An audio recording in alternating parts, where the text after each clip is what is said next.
Man, how about them Cowboys? Cry Eagles cry. And what was Tua doing at the end of that game? Here we go!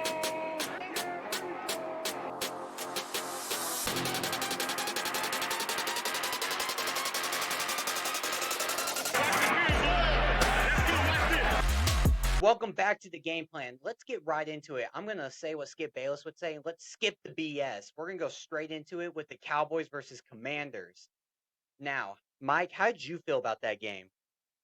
Well, first off, you know how I feel about Skip Bayless, so let's Yeah, that's let's fair. make that the last time he's mentioned on our show at least. So, it was a great game, fantastic. We got what we wanted.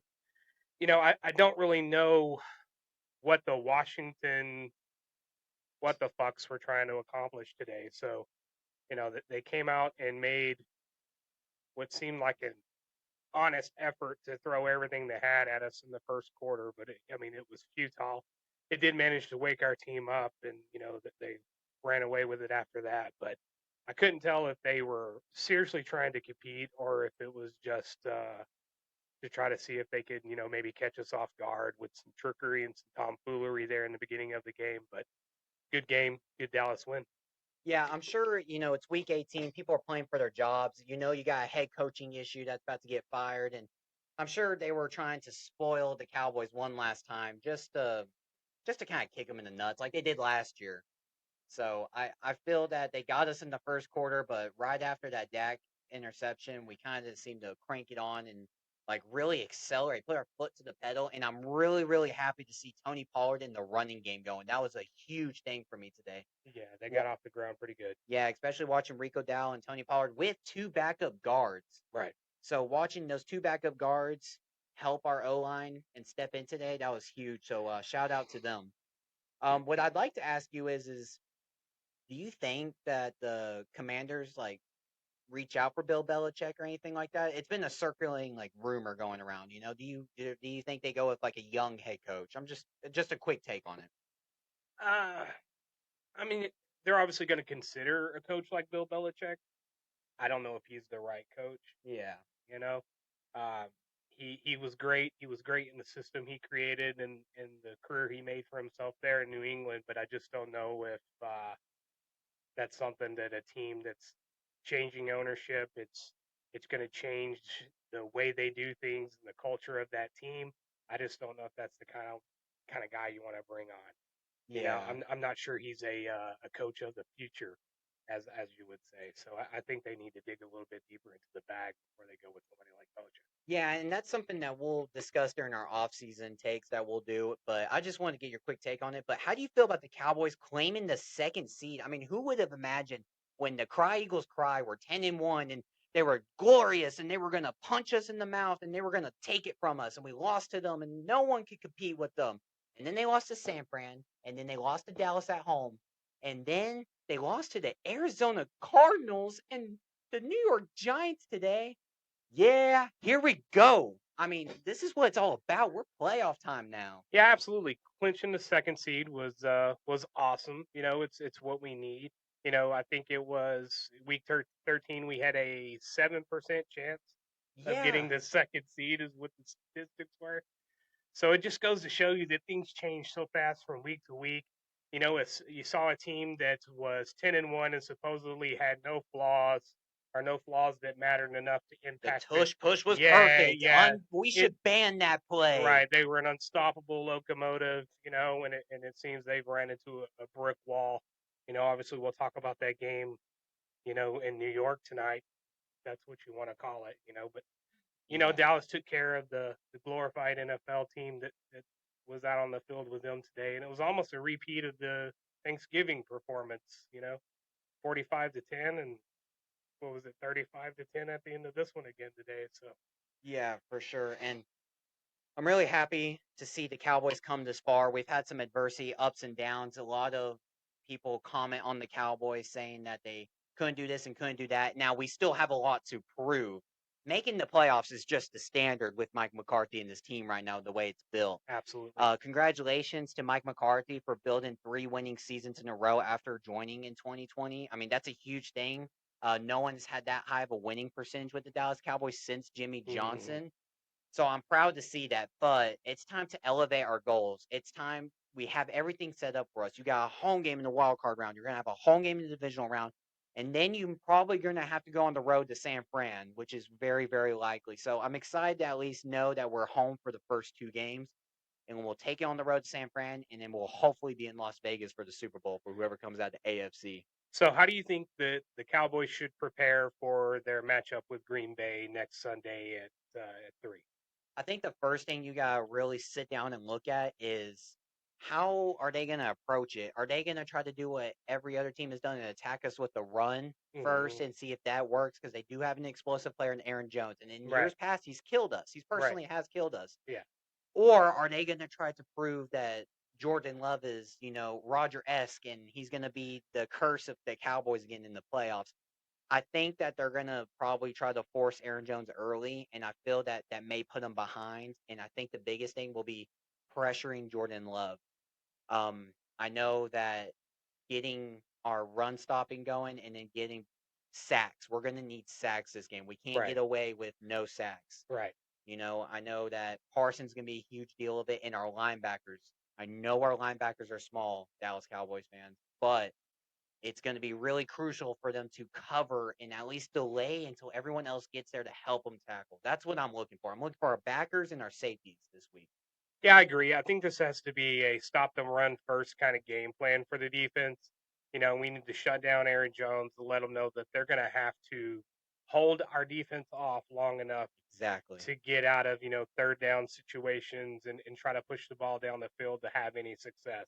Because of the way Dak and CD are connecting right now, On fire. it's going to happen. You're not going to be able to stop it. You maybe can slow it down. You may can concentrate some extra help over there on CD Lamb, but then you're just going to open some doors to other problems that you may not be ready for. Maybe Cook, Ferguson. Ferguson.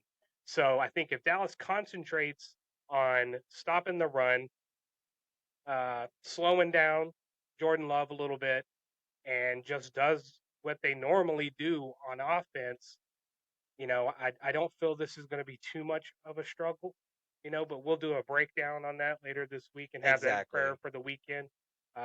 Probably involved in our live show they're going to have coming up for that. But yeah, I feel like that's the basics of the game plan and how to get ready for Green Bay. A lot of history between this team and our team. Yep. So let's hope we can change it for the better moving forward. The home games are going to help.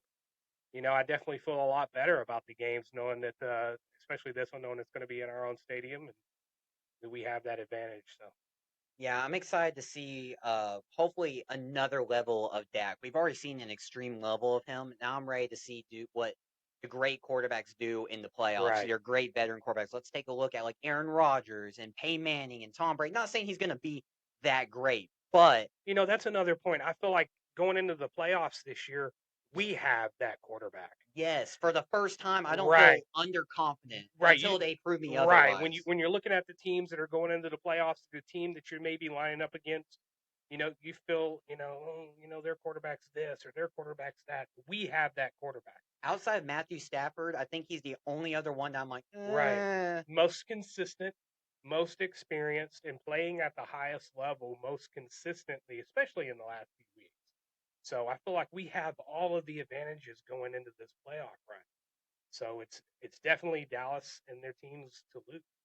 Yeah, and we'll talk more about that this week, but let's turn it around a little bit. Let's do the Texans and the Colts game from Saturday night. The Texans won and they officially clinched the AFC South due to the Jags losing. How do you feel about the let's start with the 4th and 1 play where they brought in the third string running back Goodwin and Gardner Minshew either missed the throw, Oh yeah, the yeah, yeah. play calling, or do you think it was a drop? What do you blame?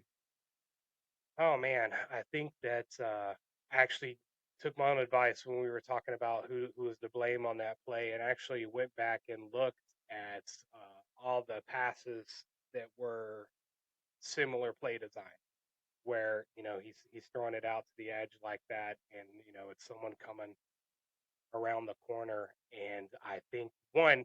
It was a bad decision. It was a good idea, but it was a bad decision to put the third string running back in that position. It's like trotting your kicker out there, you know, when the wind's gusting against you, the game's on the line. You got 3 seconds left, and you got to kick a 60-yard. Yep. This kid was not ready for that, and that was not the best position to put him in. But no excuses. It's the NFL. This ball was clearly underthrown. So I think there's a blame to kind of go in two places.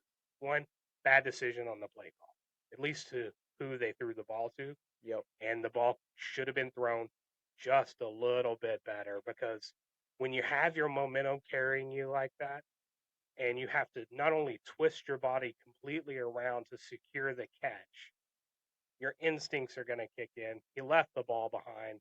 It was thrown way too short. How do you think that would have been any different had it been another player or a different play call? Man, I think with maybe the experience of like Zach Moss or Jonathan Taylor, I think Jonathan Taylor was taking him out was the right call. I think maybe I don't know exactly everything. We're not experts. We don't keep up with everything. Right, I don't know if Zach Moss was hurt. I know he came into the game questionable, so I don't know if he wasn't 100% to run that. right. I know with Jonathan Taylor in the game, they would have been keying him. So You can understand why they put the guy in that yes, position, I but understand why. I do think that you should have just lined up with Jonathan Taylor and ran the ball because they have been killing them all game with Jonathan Taylor. right, At least that's how I feel about that. He had over 100 yards that game. 4 for 1. If your season on the line, like why would you? You gotta stick with your stars. I've always believed in that. right. There's no point. I hate when teams try to, and and I'm gonna relate this to the Cowboys, but like last Stay with year, the date that brung you, right? yeah, Yeah. they like last year the Cowboys had a lot of issues with giving the ball to like Noah Brown in the clutch for some reason, and Yes. now this year it's like CD all the time. Oh, it's 4 for 1, Right. CD, Right. CD. So I'm gonna relate into that because I'm a Cowboys fan. I watch them a lot, but for this situation, Michael Pittman, Jonathan Taylor, Alex Pierce, Gardner Minshew on the QB sneak. I don't Hmm. know anything other than putting a guy who has only like has 6 catches this year. I think it was what it was, or 6 targets or something they were talking Yeah, about. for the whole season. Yeah, man, just a tough way to go out for you Colts fans. I feel bad, but sometimes that's just how the game of inches is played. So we could just sum it up to underthrown ball. Underthrown ball is what I'm gonna go with, but I do blame play calling as just as much as you do. Yeah. How about CJ Stroud though? Way to come back after having a concussion and back-to-back weeks and just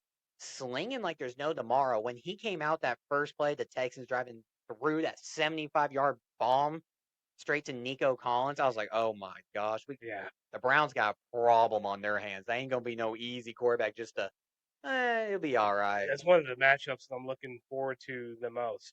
We have a rookie that's just lighting the league on fire. He's doing a hell of a job there in Houston, and he's the heart of the team right now, and he's got them into the playoffs, and then they're going to take on Joe Flacco, Joe Flacco, who just the is not, resurrected, yeah, who's also pitching it around a little bit. So it's going to be the old versus the new, and very similar styles, very similar teams.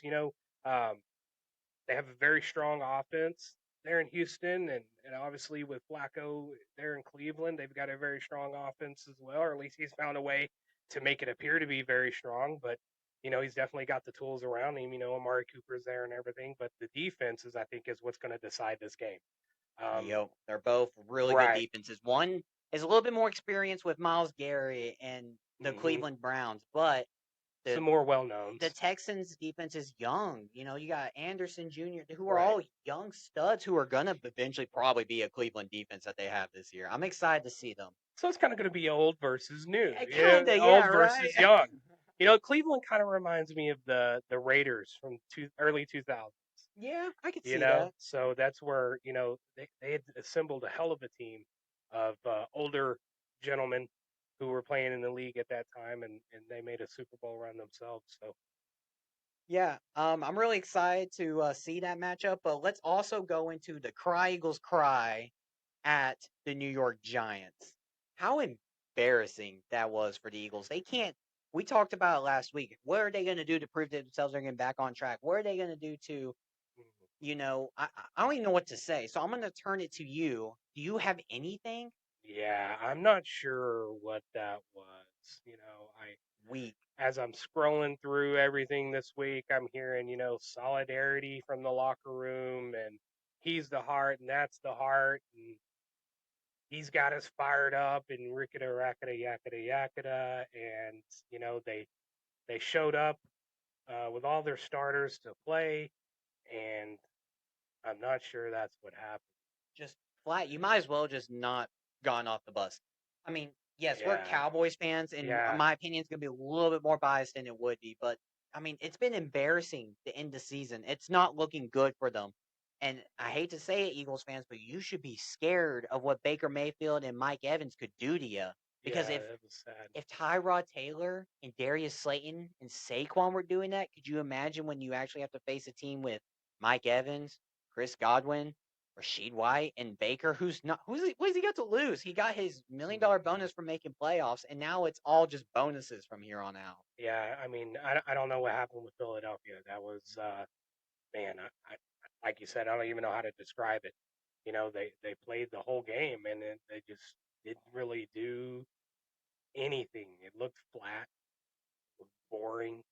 Kept seeing a bunch of rollouts to the sideline, and right before Jalen would step out of bounds, he would throw the ball down the sideline. And it would be incomplete, and then the Giants had the ball. And they're hustling around the field, and then back on the Philadelphia side of the ball, it's just rolling out to the sideline, throwing it down the sideline. Ball's incomplete.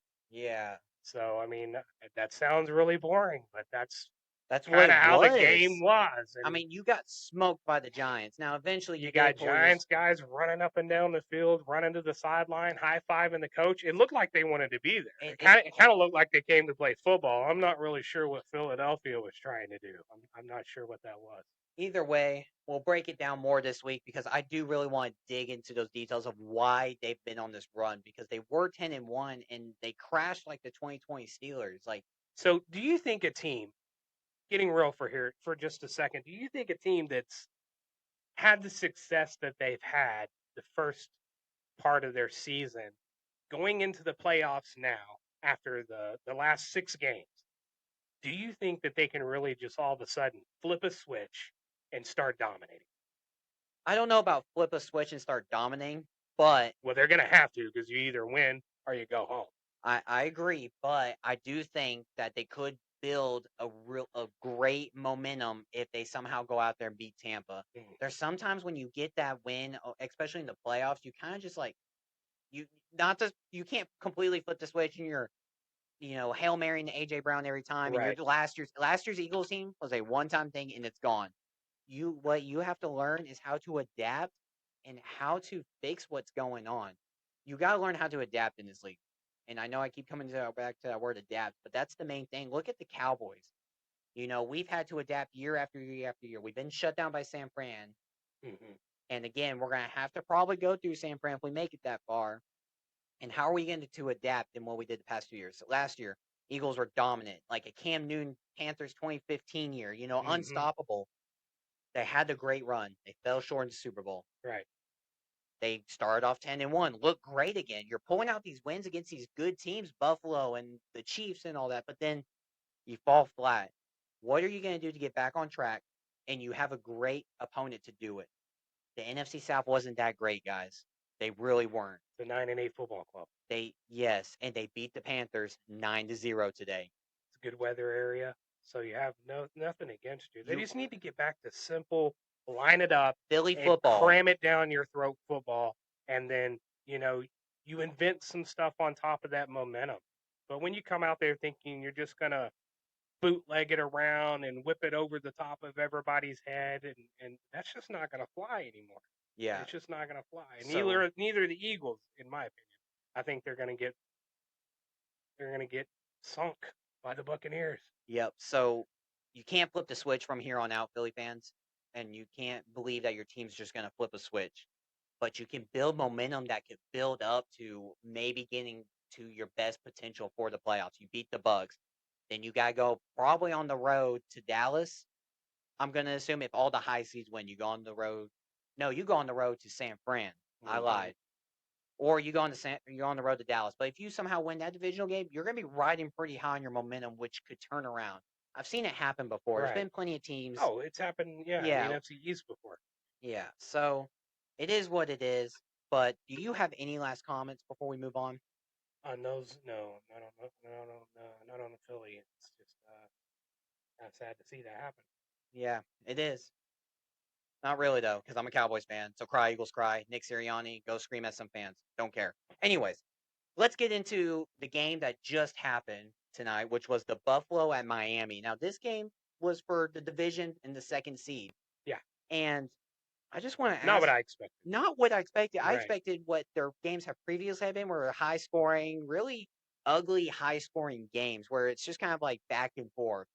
And this one turned out to be just like a kick rocks kind of game. Like I was not impressed by either of these two teams If tonight. you've watched either of these two teams for the last 2 weeks, it is absolute, undeniable proof that when teams play the Dallas Cowboys, they're different animals.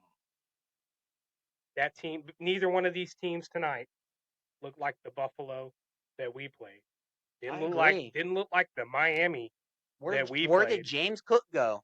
I get What our is going on? I get our running defense isn't that great, but James Cook was MIA. They preferred Leonard Fournette tonight for some Yeah, reason. I'm like, what? it was crazy. I mean, it was a good game. It was entertaining. Both teams played hard. It was just different than watching them play against the Dallas Cowboys, where everything was perfect. The skies were opening up and bolts of lightning were shooting down in front of them, and they just skated all around the field. But it didn't seem like that was happening for either team tonight. They both had to fight pretty hard. So it just shows that when you're playing a team that's got the popularity and the attention that Dallas has, that you're going to get their best. So we've gotten the best from every team that we've played this year, and I just think it's just a funny perspective to see these teams play each other and perform so much more normal, you know? Like less. Like Yeah, and not be as efficient and effective play after play. where did the physicality of Buffalo go? Right. They ran over Dallas. And They ran us over.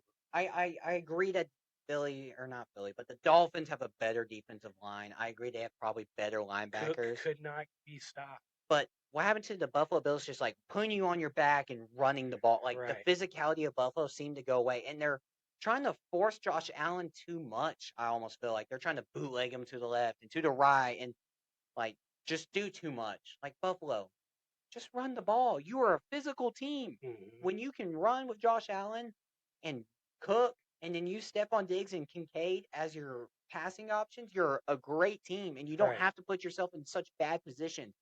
Control the ball, the time of possession. You could easily dominate teams that way. You did it against Dallas. I Yeah. watched you do it. Old school football is what they need to be playing. Yes, and they seem to try to want to compete with the Dolphins, where they're all speed and lob it over the top Yeah. and Tyreek Hill, and it's just like it. It gives me a headache watching them. And Josh Allen had a horrible first half, and then to turn it around, Tua had a horrible second half with the worst throw to end the game I've ever probably seen in a while. Yeah, that was horrible. Just I don't even know what you were thinking, Tua, but it makes things interesting though because they did lose. Instead of the rematch, Hmm. now Miami with Tua and Tyreek go to Kansas City, and Tyreek may get his revenge. Very well could. He very well could. And Buffalo, congrats, man. Y'all had a heck of a season. Y'all fought back. Y'all won the division, got the second seed. That's huge. That's huge. And you're going to go out there and play, I believe, to be, let's see here, the Steelers? Yeah, it'll be the Steelers. So they're going to be a tough team, though. They're going to be a team that's going to do what we're talking about and Hmm. run you over and be physical. Mason Rudolph ain't scared to sling, bro. I Ain't think scared. I'd rather see that game than another Miami Buffalo game. I agree. After what I saw tonight, I I, would not want to yeah, I re-see think that. Buffalo's going to win that one 4 out of 5 times just for that reason. They're a more physical football team. So as long as you don't, get too much stuff going over the top early in the game, you can keep Miami pretty much tamped down. I'm definitely excited for this upcoming playoffs. You got a lot of storylines, and we're gonna break that all down this week for our pregame episode. But Yeah, make sure you pay attention to our channel for our live show preview, and we'll get that set up and the logistics of that worked out so that you can come join us, interact with us a little bit. yeah, come and meet us, get to know a little bit about more about us. But seriously, like, subscribe, comment if you want to hear something, you want us to answer a question. If you disagree with us, say something. I'm more than happy to debate, talk about it. And with that Absolutely. live show, come in there and tell me I'm dumb or he's dumb. Like, I'm okay with it. Let's talk about it. We're fans. This is the best part about being football fans is that we can debate and talk and have our own favorites. So, till next time, this is the game plan.